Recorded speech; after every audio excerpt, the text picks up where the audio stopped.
পর্ব ১৬। পত্রিকা খুলে নীলু অবাক হলো। সেই বিজ্ঞাপনটি আবার ছাপা হয়েছে। কথাগুলো এক, জিপিও বক্স নম্বরও ৭৩। শিরোনামটিও আগের মতো, কেউ কি আসবেন। এর মানে কি? নীলুর ধারণা ছিল এই বিজ্ঞাপনটি আর কোনোদিন ছাপা হবে না, এর প্রয়োজন ফুরিয়ে গেছে। কিন্তু এখন তা আর মনে হচ্ছে না। নীলুর ইচ্ছে হলো দরজা বন্ধ করে কিছুক্ষণ কাঁদার। সে মুখ কালো করে বারান্দায় এসে দাঁড়ালো। বারান্দায় তার জন্য একটা বড় ধরনের চমক অপেক্ষা করছিল।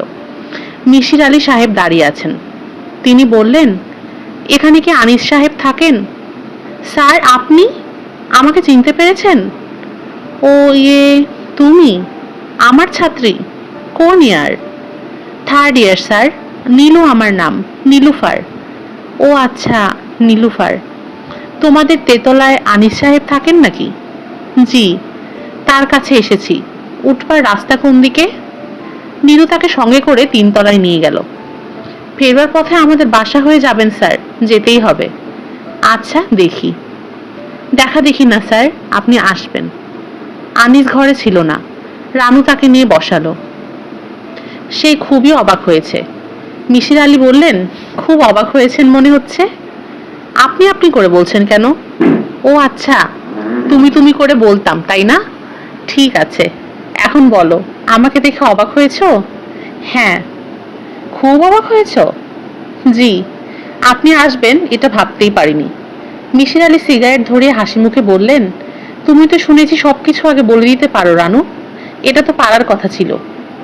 রানু থেমে থেমে বলল, আপনি লোকটা বেশ অদ্ভুত। তাই নাকি? হ্যাঁ, আপনার যুক্তিও খুব ভালো, বিশ্বাস করতে ইচ্ছা হয়। বিশ্বাস করলেই পারো। আনিস সাহেব কখন আসবেন? এসে পড়বে। আমাকে একটু চা খাওয়াও।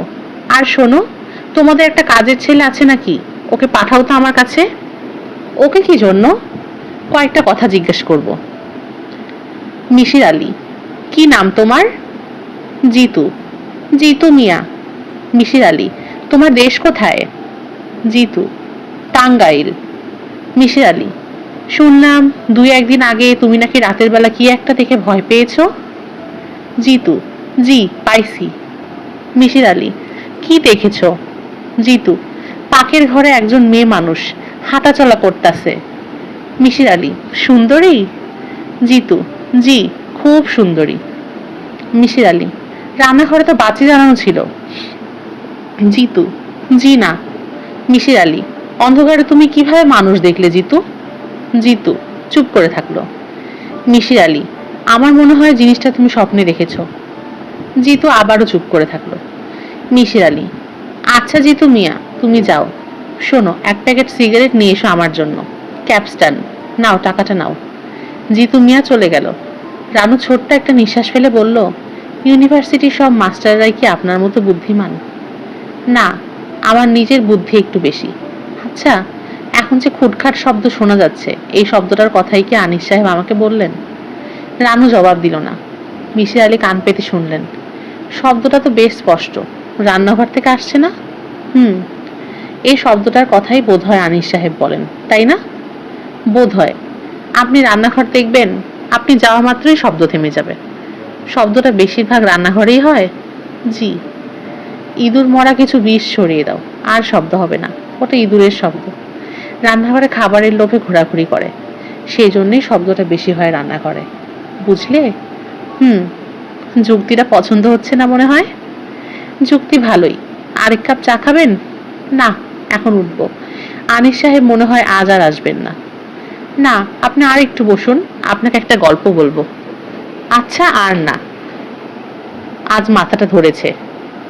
মাথা ধরলেও আপনাকে শুনতেই হবে। বসুন, আমি চা আনছি। প্যারাসিটামল খাবেন? ঠিক আছে। চা আনবার আগে আনিস এসে পড়লো। তার অফিসে নাকি কি একটা ঝামেলা হয়েছে। 10,000 টাকার একটা চেকের হিসেব গন্ডগোল। চেকটা ইস্যু হয়েছে আনিসের অফিস থেকে। আনিসের চোখে মুখে ক্লান্তি। মিশির আলী বললেন, আপনি বিশ্রাম টিশ্রাম করেন, আমার জন্য ব্যস্ত হবেন না। আমি রানুর কাছ থেকে একটা গল্প শুনবো। কি গল্প? জানি না কিসের গল্প। ভয়ের কিছু হবে। রানু বলল, না, ভয়ের কিছু না।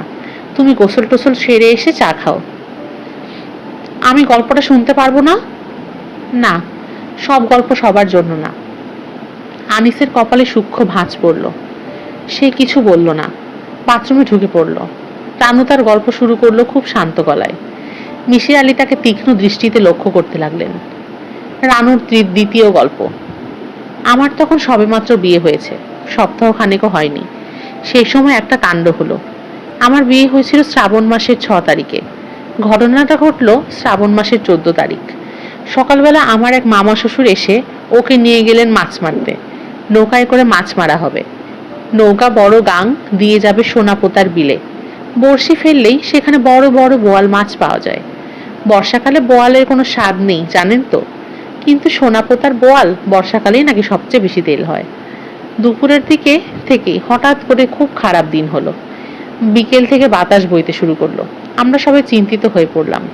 ওরা আর ফেরে না। সন্ধ্যার পর থেকে শুরু হলো প্রচুর ঝড়। বাড়িতে কান্নাকাটি পড়ে গেল। আমাদের বাড়িটা হচ্ছে কাঠের দোতলা। আমি একা একা দোতলায় উঠে গেলাম। দোতলার কোণার দিকের একটা ঘরে আজে বাজে জিনিস রাখা হয়, স্টোর রুমের মতো। কেউ সেখানটায় যায় না। আমি ঘরে ঢুকে দরজা বন্ধ করে কাঁদতে শুরু করলাম। তখন হঠাৎ একটি মেয়ের কথা শুনতে পেলাম। মেয়েটি খুব নিচু স্বরে বলল, সোনাপোতার বিলে ওদের নৌকা ডুবে গেছে, কিছুক্ষণ আগেই ডুবেছে। এটা শোনার পর আমি অজ্ঞান হয়ে যাই। মিসির আলী বললেন, এইটুকুই গল্প? হ্যাঁ। গল্পের কোনো বিশেষত্ব লক্ষ্য করলাম না। বিশেষত্ব হচ্ছে সেদিন সন্ধ্যায় ওদের সত্যি সত্যি নৌকাডুবি হয়েছিল। এর কোনো ব্যাখ্যা আছে আপনার কাছে? আছে। ঝড় বৃষ্টি হচ্ছিল, কাজেই তোমার মনে ছিল অমঙ্গলের আশঙ্কা। অবচেতন মনে ছিল নৌকাডুবির ভয়। অবচেতন মনই কথা বলেছে তোমার সঙ্গে। মানুষের মন খুব বিচিত্র রানু। আমি উঠলাম। মিসির আলী উঠে দাঁড়ালেন। রানু তীক্ষ্ণ কণ্ঠে বলল, একতলায় নীলু নামের যে মেয়েটি আপনাকে এখানে নিয়ে এসেছে, সে আপনার জন্য বারান্দায় অপেক্ষা করছে। যাবার সময় ওর সঙ্গে দেখা করে যেতে হবে।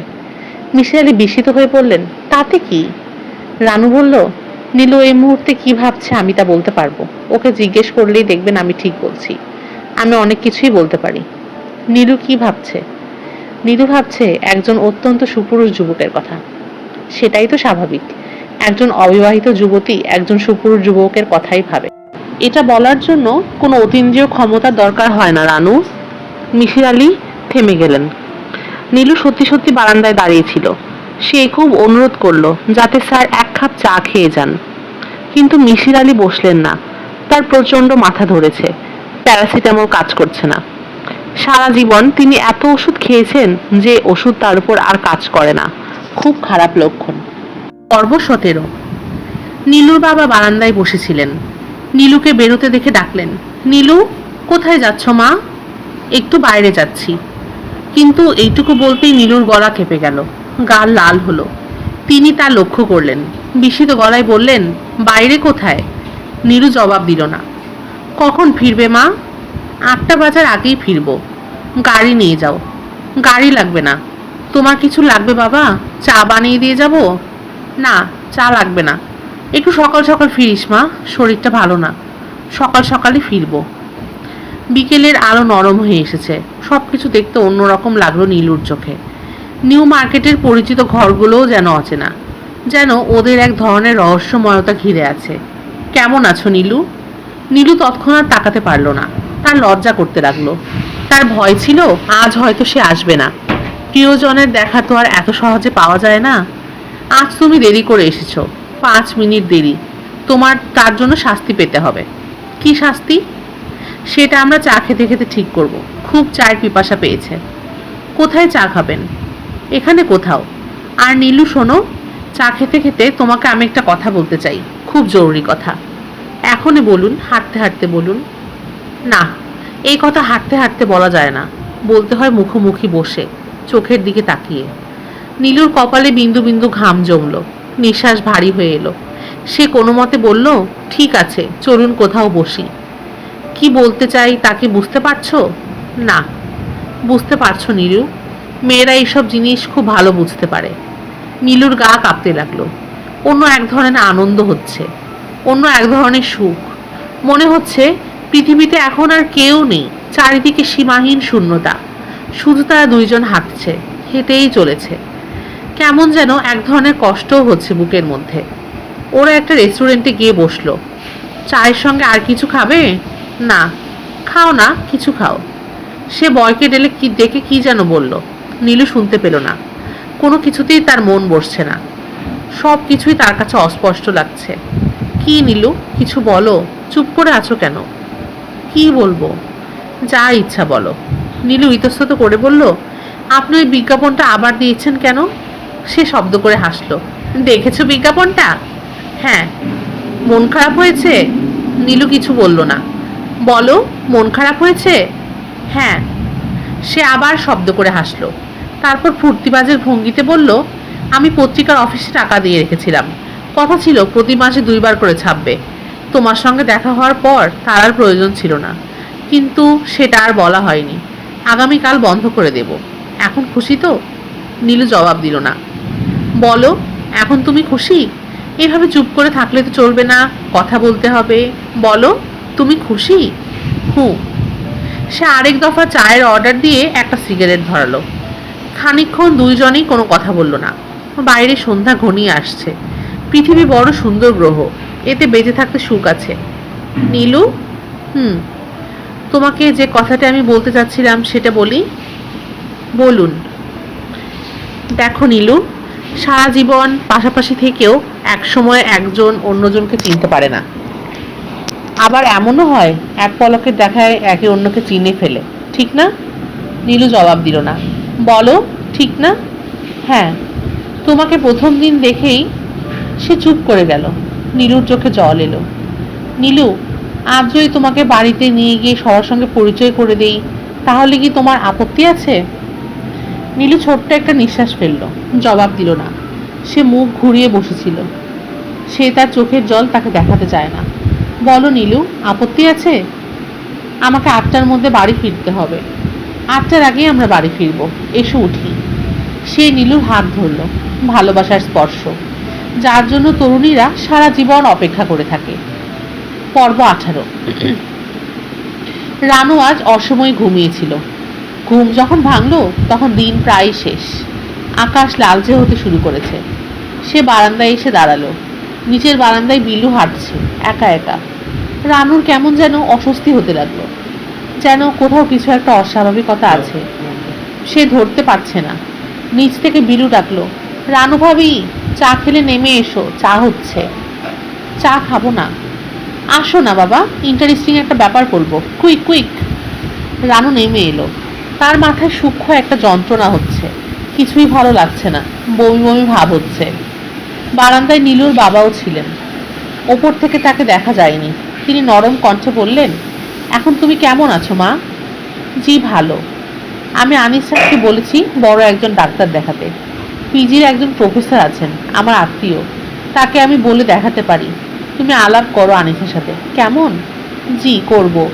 বিলু বলল, বাবা তুমি ঘরে গিয়ে চা খাও, তোমার ঠান্ডা লেগে যাবে। আমরা দুজন বাগানে বসি। ভদ্রলোক উঠে চলে গেলেন সঙ্গে সঙ্গে। রানু বলল, নীলু কোথায়? ওর এক বন্ধুর বাড়ি গেছে। বন্ধুর বাড়ি যাওয়া এমন কোনো ব্যাপার নয়, তবু কেন জানি রানুর বুকে ধক করে একটা ধাক্কা লাগলো। ভোতা এক ধরনের যন্ত্রণা হতে লাগলো। বিলু বলল, রানু ভাবি, তোমাকে একটা গোপন কথা বলছি, টপ সিক্রেট, কাউকে বলা যাবে না। না, বলবো না। ইভেন নীলু আপাকেও না, কারণ কথাটা তাকে নিয়েই। ঠিক আছে, কাউকে বলবো না। নীলু আপা ডুবে জুবের জল খাচ্ছে, আজ সকালে টের পেয়েছি। তাই নাকি?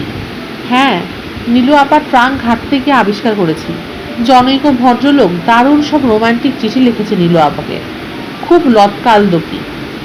বিলু হাসল। রানু কিছু বলল না। তার মাথার যন্ত্রণাটা কমেই বাড়ছে। 2-1টা চিঠি পড়ে দেখতে চাও? না না, অন্যের চিঠি।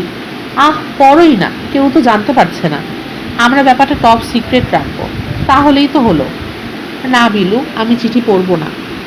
পড়বো না বললেই হবে না, পড়তেই হবে। দাঁড়াও, আমি নিয়ে আসছি। যে ঘরে আছে, যে আলো আছে, তাদের তীব্রই পড়তে পারবে। বিলু ঘর থেকে চিঠি নিয়ে এলো। রানু চিঠিটি হাতে নিয়ে স্তম্ভিত হয়ে দাঁড়িয়ে রইল।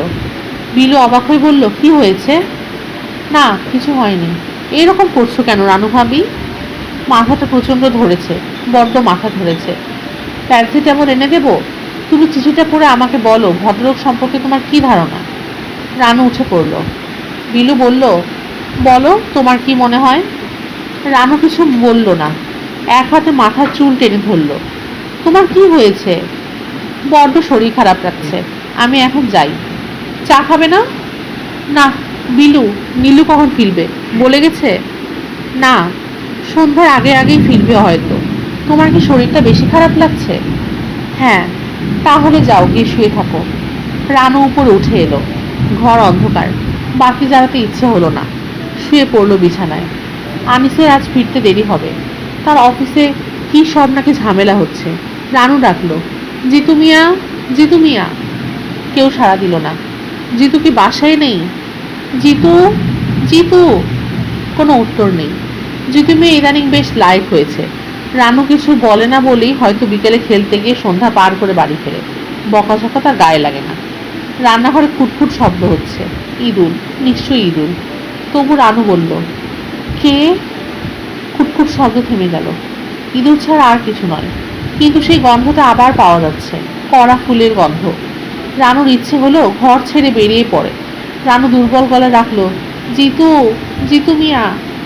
আর ঠিক তখনই কে একজন ডাকলো, রানু, রানু। এই ডাক রানুর চেনা। এই জীবনে সে অনেকবার শুনেছে, তবে এটা কিছুই নয়। প্রফেসর সাহেব বলেছেন অডিটরি হ্যালুসিনেশন। আসলেই তাই, এছাড়া আর কিছু নয়। রানু, রানু। কে? তুমি কে? রানুর মনে হলো একজন কেউ এগিয়ে আসছে।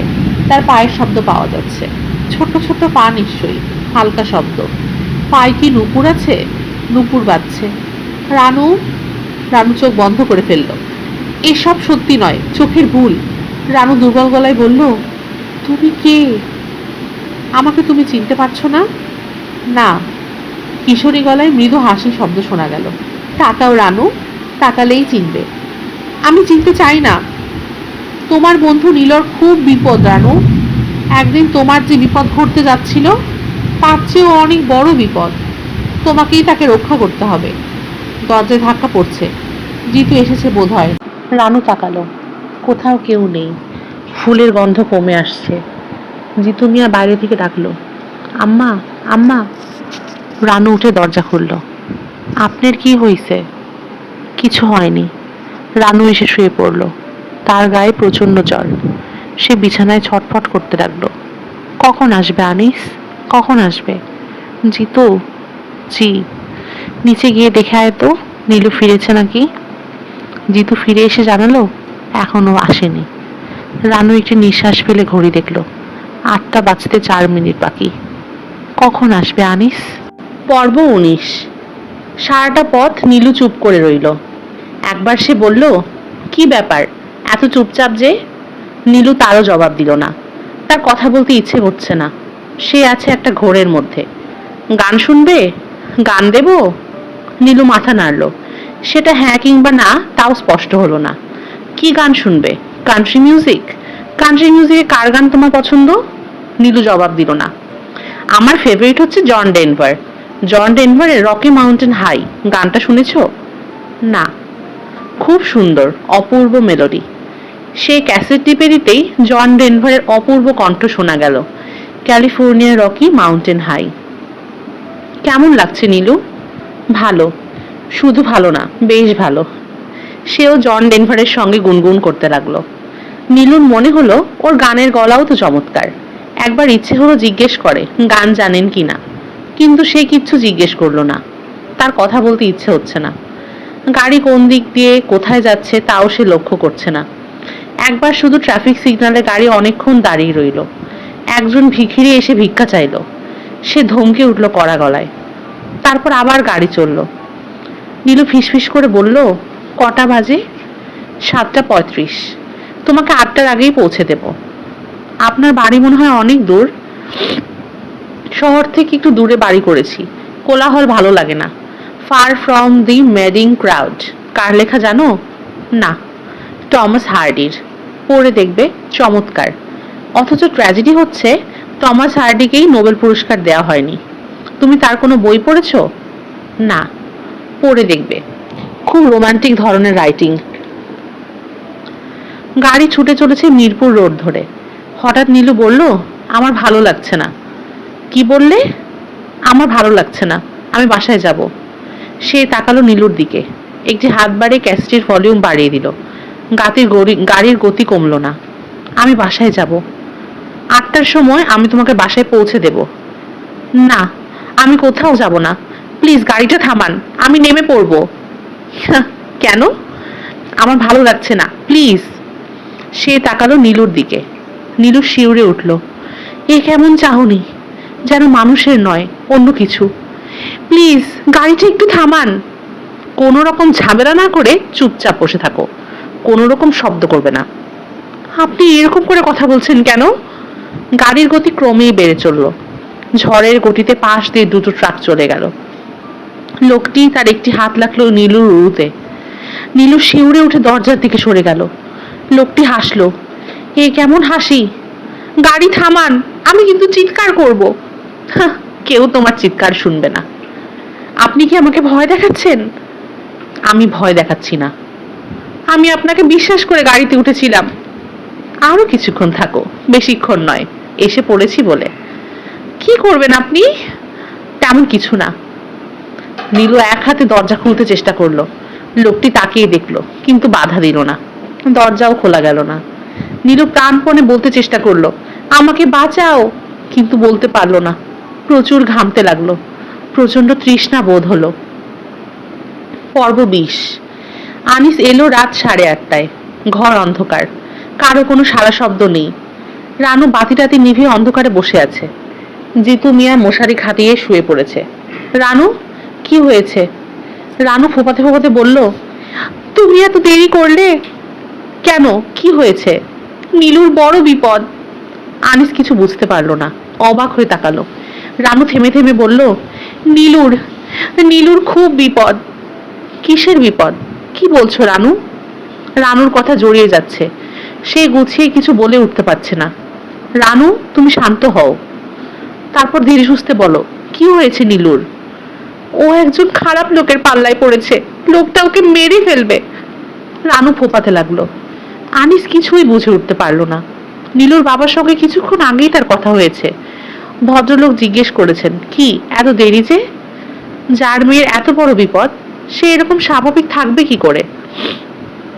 আনিস বলল, ওরা তো কিছু বললো না। ওরা কিচ্ছু জানে না, আমি জানি, বিশ্বাস করো, আমি জানি। আমাকে কি করতে বলো? আমি বুঝতে পারছি না, আমি কিচ্ছু বুঝতে পারছি না। জিনিসটা কি তুমি স্বপ্নে দেখেছো? না, কিন্তু আমি দেখেছি। কি দেখেছো? আমি সেটা তোমাকে বলতে পারবো না। তুমি যদি চাও আমি নিচে গিয়ে ওদের বলতে পারি, কিন্তু ওরা বিশ্বাস করবে না। রানু চোখ বড় বড় করে তাকিয়ে রইল। ওর শরীর অল্প অল্প করে কাঁপছে। আনিস বলল, নাকি মিশির আলী সাহেবের কাছে যাবে, উনি কোনো একটা বুদ্ধি দিতে পারে। যাবে?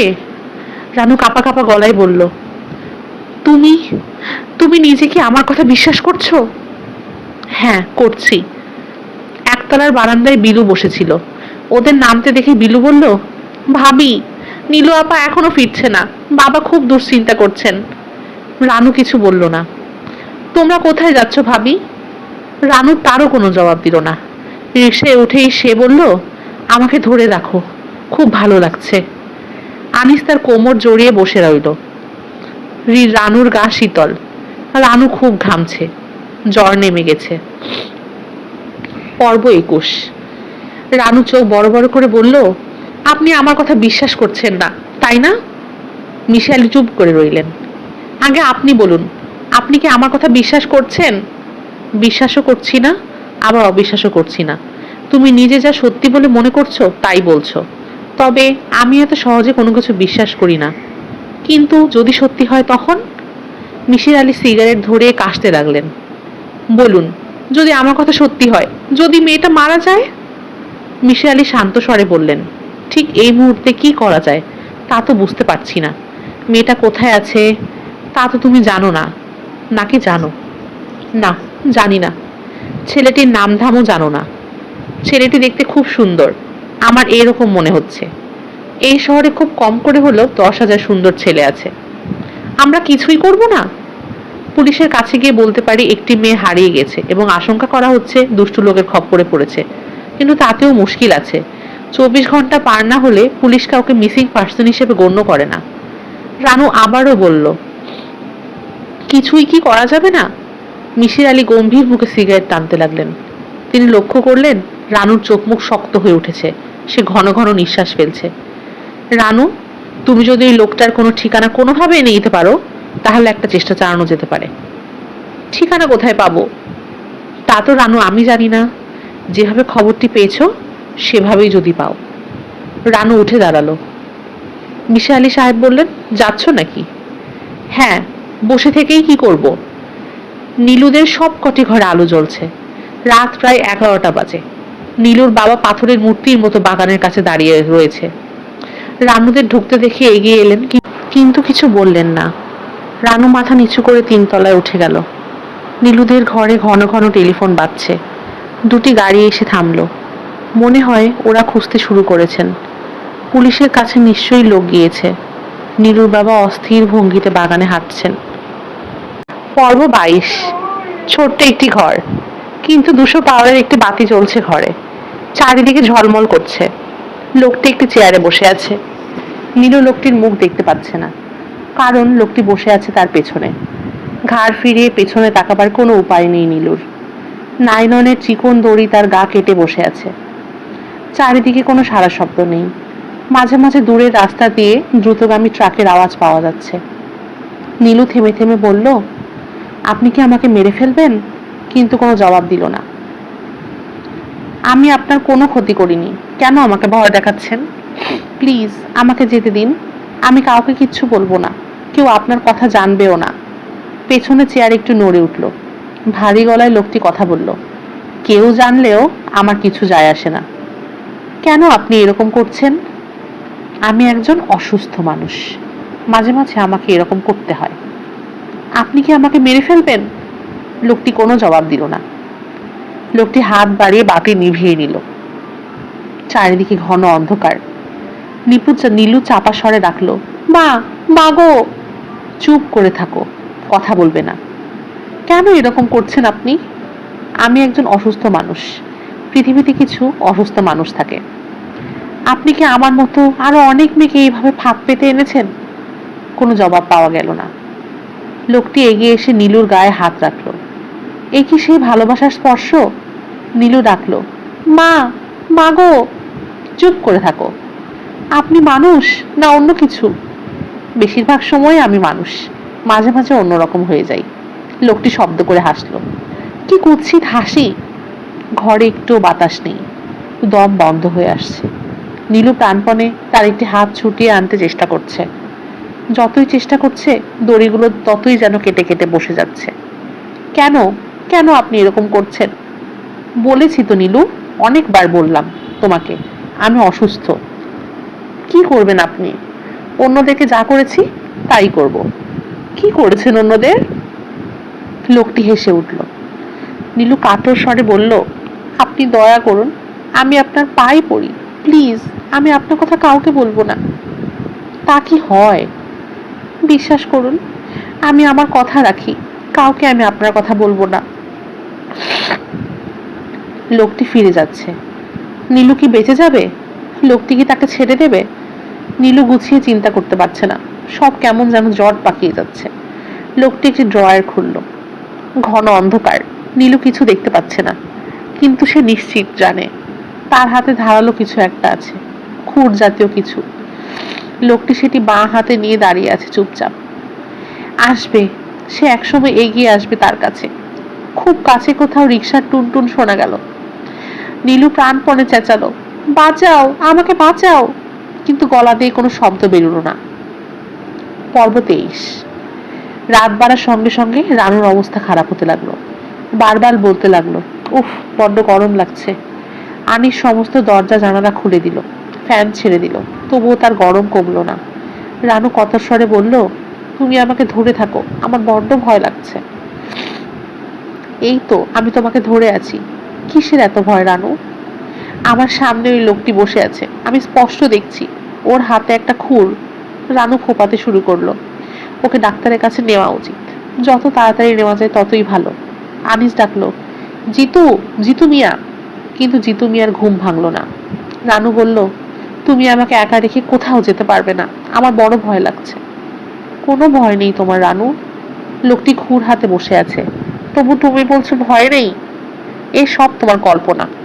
এসো, তোমার মাথায় একটু পানি দিই। তুমি কোথাও যেতে পারবে না। ওই লোকটি এখন উঠে দাঁড়িয়েছে। তুমি আমাকে শক্ত করে ধরে থাকো, আরো শক্ত করে ধরো। আনিস তাকে জড়িয়ে ধরে বসে রইল। রানু ক্ষীণ কণ্ঠে বলল, আমি তোমাকে একটি কথা কখনো বলিনি। একবার একজন লোক আমাকে মন্দিরে নিয়ে গিয়েছিল। রানু, এখন তোমাকে কিছুই বলতে হবে না, দয়া করে চুপ করে থাকো। না না, আমি বলতে চাই। সকাল হোক, সকাল হলেই শুনবো। মাঝে মাঝে আমার মনে হয় কেউ একজন আমার সঙ্গে থাকে। রানু, চুপ করে থাকো। না, আমি চুপ করে থাকবো না। আমার বলতে ইচ্ছে করছে যে আমার সঙ্গে থাকে, তার সঙ্গে আমি অনেকবার কথা বলছি, কিন্তু আজকে সে কিছুতেই আসছে না। তার আসার কোনো দরকার নেই। তুমি বুঝতে পারছো না, তার আসার আজকে খুব দরকার। রাত 1:30টার থেকে নিচ থেকে বিলুর কান্না শোনা যেতে লাগলো। অনেক লোকজনের ভিড়, কথাবার্তা শোনা যাচ্ছে। রানু বলল, বিলু কাঁদছে, বড় খারাপ লাগছে আমার। রানু, তুমি একটু শুয়ে থাকো, আমি জিতুকে ডেকে দিচ্ছি। তুমি কোথায় যাবে? আমি একজন ডাক্তার নিয়ে আসবো, আমার মোটেই ভালো লাগছে না। তুমি আমাকে ফেলে রেখে কোথাও যেতে পারবে না। রানুর কথা জড়িয়ে যেতে লাগলো। একসময় বিছানায় নেতিয়ে পড়লো। আনিস ছুটে গেল ডাক্তার আনতে। বড় রাস্তার মোড়ে একজন ডাক্তারের বাসা আছে। ডাক্তার সাহেবকে পাওয়া গেল না। আনিস ফিরে এসে ঘরে ঢোকবার মুখেই তীব্র ফুলের গন্ধ পেল। ঘরের বাতি নেভানো। কে নিভিয়েছে বাতি? আনিস ঘরে ঢুকতেই রানু বলল, ও এসেছে। কে? কে এসেছে? তুমি গন্ধ পাচ্ছ না? আনিস এগিয়ে এসে রানুর হাত ধরল। গা ভীষণ গরম। রানু বলল, ও নীলুর কাছে যাবে। রানু, শুয়ে থাকো। ওহ, শোবো কিভাবে? ও একা যেতে ভয় পাচ্ছে, আমিও যাব ওর সঙ্গে। ও আমাকে পথ দেখিয়ে নিয়ে যাবে। বলতে বলতে রানু খিলখিল করে হাসলো। আনিস বারান্দায় ডাকলো, রহমান সাহেব, রহমান সাহেব, ভাই একটু আসুন, আমার বড় বিপদ। রহমান সাহেব ঘরে ছিল না। তার স্ত্রী বেরিয়ে এলেন। তিনি অবাক হয়ে বললেন, কি হয়েছে? আপনি একটু আসুন, আমার স্ত্রী কেমন যেন করছে। ভদ্রমহিলা সঙ্গে সঙ্গে এলেন এবং ঘরে ঢুকে অবাক হয়ে বললেন, নুপুরের শব্দ না? রানু কিশোরী মেয়ের গলায় খিলখিল করে হাসলো। কি হয়েছে ওনার? আপনি একটু বসুন ওর পাশে, আমি ডাক্তার নিয়ে আসি। আনিস ছুটে বের হয়ে গেল। ফুলের সৌরভ তীব্র থেকে তীব্রতর হতে লাগলো। রানু হাসি মুখে বলল, আমার সময় বেশি নেই, ওই লোকটা এগিয়ে আসছে। কোন লোক? আপনি চিনবেন না, না চেনাই ভালো। ভদ্রমহিলা রানুর হাত ধরলেন। উত্তাপে গা পুড়ে যাচ্ছে। তিনি কি করবেন ভেবে পেলেন না। আনিস ডাক্তার নিয়ে ফেরার আগেই রানু মারা গেল। পর্ব 24। ঘর অন্ধকার, কিন্তু চোখে অন্ধকার সয়ে আসছে। আবছা মতো সবকিছু দেখা যায়। বাড়িটা কোথায়? শহর থেকে কি অনেক দূরে? কোনো শব্দ নেই। কত রাত এখন? বাড়িতে এখন ওরা কি করছে? বিলু কি ঘুমিয়েছে মশারি ফেলে? না না, আজ কেউ ঘুমায়নি। আজ সবাই ছোটাছুটি করছে, সবাই খুঁজছে নীলুকে। কিছুক্ষণের মধ্যে হয়তো পুলিশের গাড়ির শব্দ শোনা যাবে। বাবা এসে বলবেন, কোনো ভয় নেই মামনি। চেয়ার নড়ার শব্দ হলো। লোকটি কি উঠে দাঁড়িয়েছে? তার হাতে ওটা কি? নীলু মনে মনে বলল, বাবা, আমি একজন অসুস্থ লোকের হাতে আটকা পড়েছি, আমাকে তোমরা বাঁচাও। আমার আর মোটেও সময় নেই বাবা, তোমাদের খুব তাড়াতাড়ি করতে হবে। লোকটি এগিয়ে আসছে। পেছন থেকে সে খুব ধীর গতিতে এগিয়ে এলো সামনে। নীলু আচ্ছাভাবে লোকটির মুখ দেখতে পাচ্ছে। কি সুন্দর একটি মুখ। নীলু বিড়বিড় করে বলল, প্লিজ দয়া করুন। লোকটি অদ্ভুত শব্দ করলো। এটা কি হাসির শব্দ? নীলুর গা গোলাচ্ছে। নীলু চিত হয়ে থাকা অবস্থাতেই মুখ ভর্তি করে বমি করলো। দুঃস্বপ্ন, সমস্তটাই একটা দুঃস্বপ্ন। এক্ষুনি ঘুম ভেঙে যাবে আর নীলু দেখবে বিলু বাতি জ্বালিয়ে ঘুমিয়ে পড়েছে। তার বুকের উপর একটা গল্পের বই। এখানে যা ঘটেছে তা সত্যি হতেই পারে না, কখনো না। লোকটি তার পাশে দাঁড়িয়ে হাত বাড়ালো। নীলু চাপা গলায় বলল, আমার গায়ে হাত দেবেন না প্লিজ। লোকটি হেসে উঠেছে শব্দ করে। আর ঠিক তখনই নুপুরের শব্দ শোনা গেল, যেন কেউ একজন এসে ঢুকেছে এই ঘরে। লোকটি ভারী গলায় বলল, কে কে ওখানে? তার উত্তরে অল্প বয়সী একটি মেয়ে খিলখিল করে হেসে উঠল। লোকটি চেঁচালো, কে কে? কোনো উত্তর পাওয়া গেল না। শুধু ঘরের শেষ প্রান্তের একটি জানালা খুলে ভয়ানক শীতল একটা হাওয়া এসে ঘরে ঢুকলো। সেই হাওয়ায় ভেসে এলো অদ্ভুত মিষ্টি একটা গন্ধ। নীলুর মনে হলো একটি মেয়ে যেন নুপুর পায়ে দিয়ে তার চারপাশ দিয়ে ঘুরতে শুরু করেছে। ঘুরতে ঘুরতে একবার মেয়েটি তাকে স্পর্শ করলো, আর তখনই নীলুর মনে হলো আর কোনো ভয় নেই। নীলু দেখলো লোকটি ক্রমেই দেয়ালের দিকে সরে যাচ্ছে। একবার সে চাপা স্বরে বলল, তুমি কে? মিষ্টি একটি হাসি শোনা গেল তখন। ফুলের গন্ধ আরো তীব্র হলো। তুমি কে? মিষ্টি একটি হাসি শোনা গেল তখন। ফুলের গন্ধ আরো তীব্র হলো। অন্য কোনো ভুবন থেকে ভেসে এলো নুপুরের ধ্বনি। লোকটি গা ঠেকিয়ে বিড়বিড় করে বলল, এসব কি হচ্ছে? কে এখানে? কে? কেউ কথার উত্তর দিল না। শুধু দুষ্টু মেয়ে হাসতে লাগলো। ভীষণ দুষ্টু একটি মেয়ে। তার পায়ে নুপুর, তার গায়ে অপার্থিব এক ফুলের গন্ধ। মেয়েটি এবার দুই হাত বাড়িয়ে এগিয়ে যাচ্ছে লোকটির দিকে। লোকটি কর্কশ কণ্ঠ শোনা গেল, এসব কি? কে কে? তার উত্তরে সমস্ত ঘরময় মিষ্টি খিলখিল হাসি ঝমঝম করতে লাগলো। লোকটি চাপা গলায় বলে উঠল, আমাকে বাঁচাও বাঁচাও। দুষ্টু মেয়েটি আবার হাসলো, যেন খুব একটা মজার কথা। পরিশিষ্ট থার্ড ইয়ার অনার্সের একটি ক্লাসটি মিশির আলী সাহেবকে দেওয়া হয়েছে। Psychology 5th paper. Misir Ali হাসি মুখে ক্লাসে ঢুকলেন। তার মাথা ঝিমঝিম করে উঠল। রানু বসে আছে সেকেন্ড বেঞ্চে। তার দৃষ্টি তীক্ষ্ণ হলো। উনি মেয়েটির দিকে তাকালেন এবং তাকিয়েই রইলেন। মনে হলো মেয়েটির ঠোঁটের কোণায় হাসি লেগে আছে। মিশির আলী কাঁপা কাঁপা গলায় বললেন, তোমার নাম কি? মেয়েটি উঠে দাঁড়ালো, স্পষ্ট স্বরে বলল, আমার নাম নীলু, নীলুফার, রোল নাম্বার 32। আমি একটি মেয়েকে চিনতাম, তুমি দেখতে অবিকল তার মতো। নীলুফার শান্ত স্বরে বলল, আমি জানি। মিশির আলী সাহেব কপালের ঘাম মুছলেন। সমস্ত ব্যাপারটি ভুলে যাবার প্রাণপণ চেষ্টা করতে করতে বললেন, আমি তোমাদের পড়াবো 5th পেপার। খুব ইন্টারেস্টিং একটা টপিক। রানুর মতো দেখতে মেয়েটি তাকিয়ে আছে তার দিকে।